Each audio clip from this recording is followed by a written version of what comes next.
California First in the Nation Task Force on Reparations is getting set to vote on compensation for black citizens. But at issue is just who should be eligible for payment as atonement for a slave system that ended with the Civil War. Now, some want to limit it to descendants of enslaved people, while others say all black people should be eligible because regardless of lineage, they suffer from systemic racism in housing, education, and employment. Which the reparations, by the way, might include something to that end.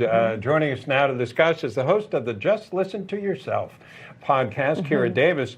Kira, what are your thoughts on this? Is the conversation that's going on, they haven't agreed on what it is that people would get yet, but they're talking about who would qualify. What are your thoughts on this? Really interesting. It's really interesting the way you describe it, because it is just a conversation right now, but it's a government-run conversation. So This task force has been in existence since 2020, and I think they have till 23 to get their recommendations into the governor, and they don't look like they're anywhere near that. Like, it's just a logistical mess. But one of the problems is this issue they're having with determining who should get these reparations. And there seem to be two sides of this conversation. One is lineage based, right? American descendants of slaves. And the other is just anyone that fits the description of black in the state. And I was watching some of their proceedings earlier, and it seems to me that the people who are pushing for a lineage based standard are the loudest voices and perhaps in the majority. I will say this. As I was watching some of the proceedings today, one thing stood out to me. This was a comment somebody made.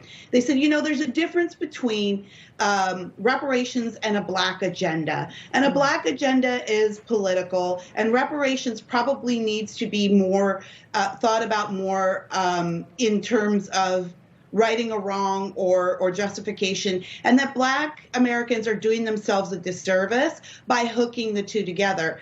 I don't know what I think of that, but I thought that was a really interesting point that person made, that perhaps we should be separating the issue of reparations from a larger black agenda, which could make separating out who gets these payments a lot easier for this community. Assuming they happen. Yeah, well, they are happening in at least one town already, because I don't know if you even remember this. The very first day that I got over here and was filling in with you, we had brought this up. Kira, you're right. That was in 2020.